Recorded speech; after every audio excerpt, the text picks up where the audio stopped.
don't forget to subscribe my channel. Hang Duk Mana.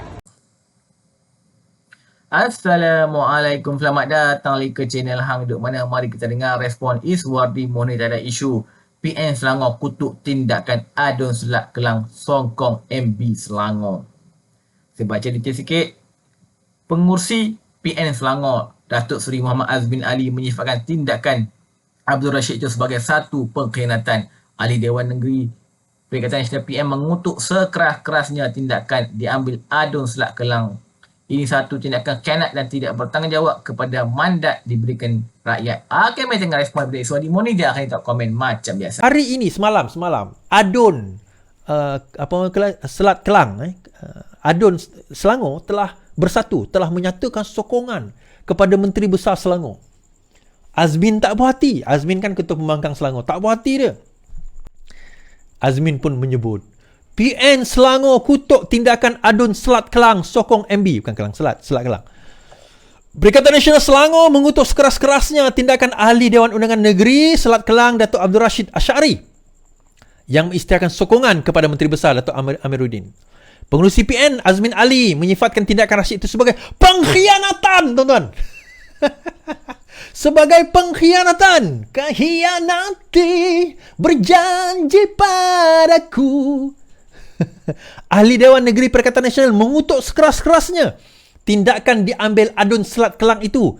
Ini satu tindakan khianat dan tidak bertanggungjawab kepada mandat rakyat, katanya. Tapi tuan-tuan ingat tak cerita ni? Tahun 2020. Dan saja saya buat cerita ni balik. Saya tahu tuan-tuan tahu. 11 ahli PKR keluar parti. Seramai 11 ahli PKR. Ini tahun 2020. Februari 24. Kan? Mengisytiharkan keluar parti bagi membentuk blok bebas di Dewan Rakyat. Perkara itu dimaklumkan dalam satu kenyataan media. Mereka yang keluar ialah Azmin Ali, Zuraidah Kamaruddin, Saifuddin Abdullah, Barubian dan sebagainya. Mereka yang keluar adalah Azmin Ali. Ini bila tuan-tuan? Baru berlaku kira-kira 4 tahun yang lalu. Kan? Sekarang ini bila berlaku kepada mereka pengkhianatan. Ini adalah perbuatan terkutuk. Sekarang ini yang kena kutukkan adalah kamu, wahai Azmin Blur. Azmin kabur. Kamu sebenarnya terkena kutukan tersebut. Ini tempeleng maut buat Azmin. Keputusan adun Selat Kelang menyokong Menteri Besar adalah tempelengan maut buat pengurusi Muhammad Azmin Ali. Ahli Majlis Tinggi UMNO Puan Zakashi berkata Rashid melakukan kamikaze dengan membuktikan dia tidak takut pada pindaan perlembagaan parti itu.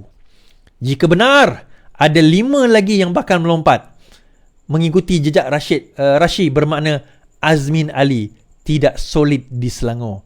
Dia bukan poster boy bersatu di Selangor.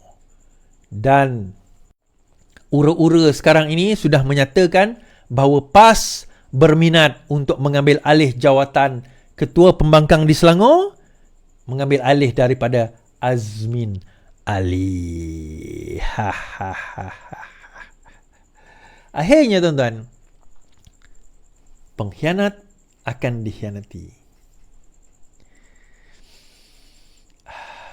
Let's take a deep breath and kita ambil masa untuk kita melihat dan memerhatikan apa yang berlaku itu. Dan kita lihat sendiri sekarang ini bagaimana Azmin itu dikhianati.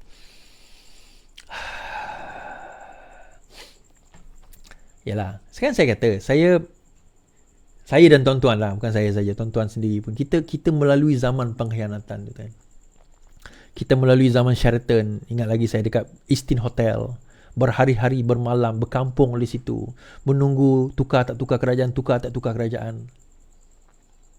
Kan Hadi Awang sampai kata siapa yang orang kata melanggar cuba untuk buat SD itu sebenarnya itu adalah perbuatan yang salah daripada sisi agama Islam sebagainya. Sekarang ini dia pula yang tukar kerajaan. Entah dia lah.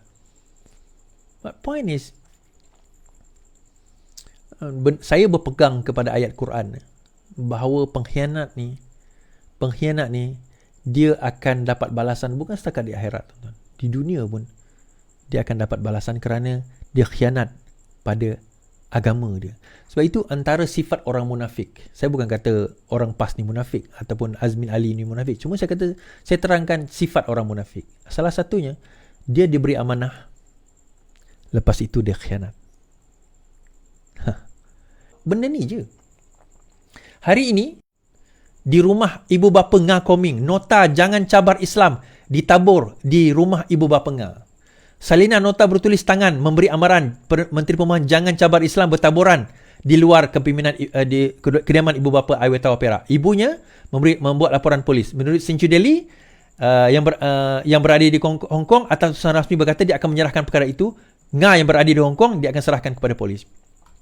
Bagaimanapun menteri itu memberitahu di pihak di sebaliknya kerjaan itu supaya tidak menyusahkan keluarganya, terutama ibu bapanya yang sudah tua.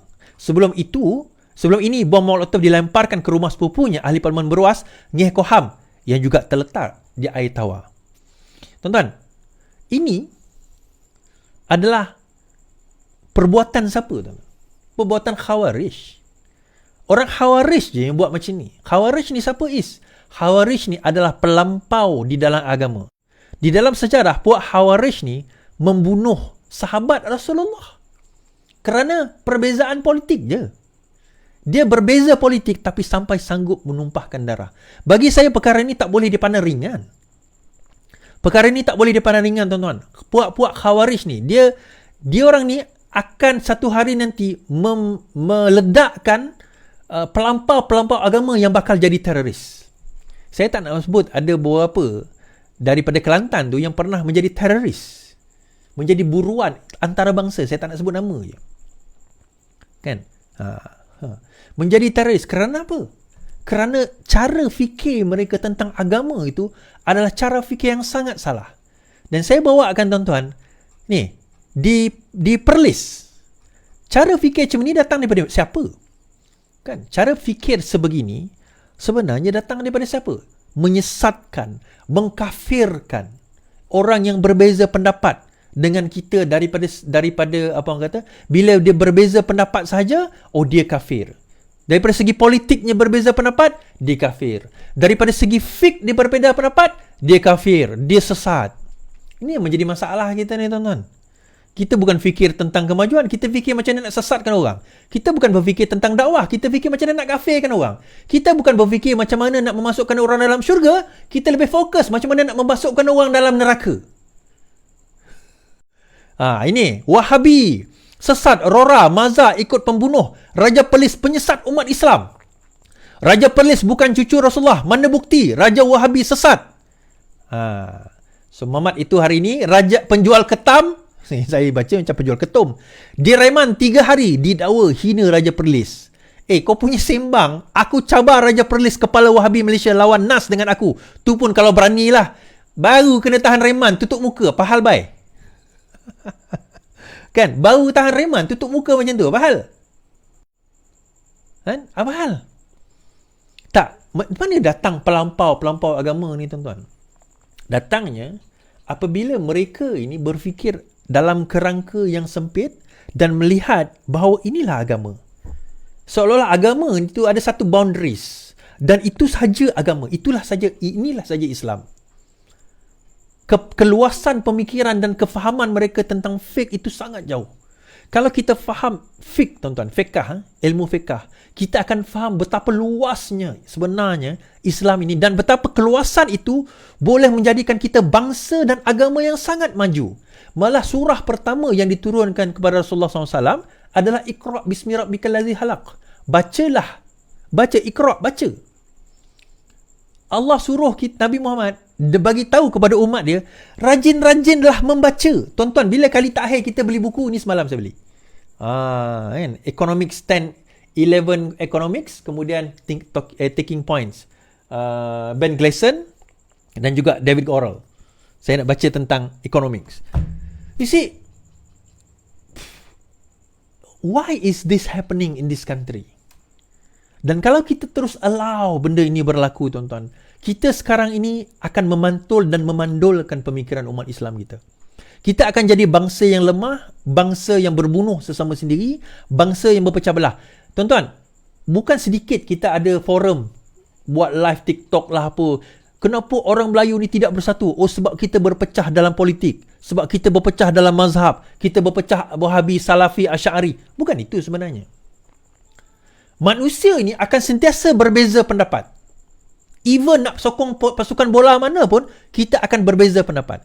Isunya adalah apabila manusia gagal memahami cara untuk berbeza pendapat.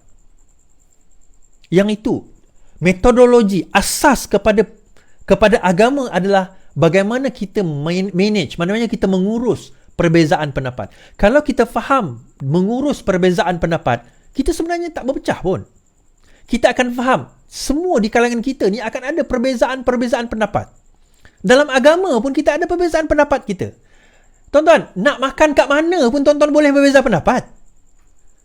Tapi adakah nak makan kat mana tuan-tuan berbeza pendapat? Putus sahabat, bunuh kawan, kan? Pergi pulau kan dia, santau dia, ada ke? Kafe kan dia? Tak. Dan kalau kita faham fundamental, perbezaan politik tidak membawa kepada kekufuran dan kekafiran. Bid'ah paling besar adalah mengatakan kalau sekiranya buat politik ini, kalau ikut ini, maka itu membawa kepada neraka. Siapa engkau nak menerakakan orang? Engkau ada apa? MOU dengan apa orang kata penjaga pintu neraka? Neraka syurga engkau pun belum tentulah. Syurga engkau pun belum tentu, neraka engkau pun belum pasti. Dah nak menerakakan orang. Pemikiran apa sebegini? Kan? Pemikiran apa sebegini? Jangan cabar Islam. Islam apa yang tercabar? Yang tercabar PAS. Tak ada kena-mena dengan Islam pun. PAS tidak ada kena-mena dengan Islam, tuan-tuan. PAS bukan Islam. Islam bukan PAS. Faham yang itu dulu. Islam bukan PAS. PAS bukan Islam. Siapa yang kata PAS itu Islam, kena mengucap balik 2 kalimah syahadah, tuan-tuan. Islam adalah Islam. PAS adalah PAS. Tak ada kena-mengena. Islam adalah agama, PAS adalah parti. Kita boleh kata PAS cuba memperjuangkan Islam. Kita boleh kata terbulanglah pendapat, saya tak setuju. Tapi itu pendapat anda, tak apalah. Tetapi nak mengatakan PAS itulah Islam. Tuan-tuan kena cek balik akidah tuan-tuan tu. Kan? Tak ada dalam syahadatain kita asyhadu alla ilaha illallah wa asyhadu anna muhammadar rasulullah wa asyhadu ahmada join PAS. Tak ada, tuan-tuan. Tak ada kita dalam syahadatain, dalam syahadah kita tu, salah satu syahadah kita adalah kena join parti PAS. Tak ada. Kalau ada, tolong tunjuk kat saya lah. Kod-kod saya tertinggal kan. Kod-kod saya tertinggal. Panjang cerita saya bebel bab ni. Sebab kita tak nak menghasilkan puak khawarij teroris yang akan merosakkan negara kita. Yang akan merosakkan negara kita. Datang daripada mana? Ini semua pandangan dan pegangan Syiah, tuan-tuan.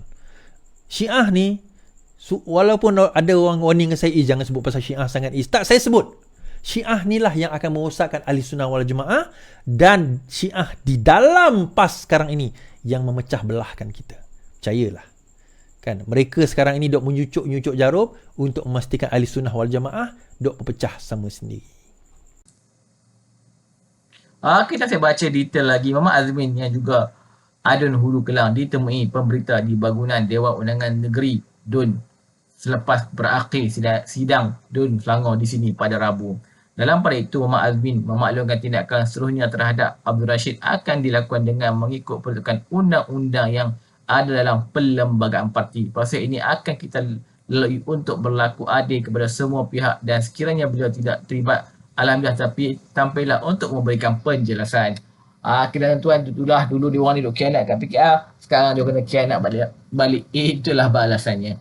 Okey, mari terus menyokong kerja hampa pada PMN Ibrahim. Assalamualaikum.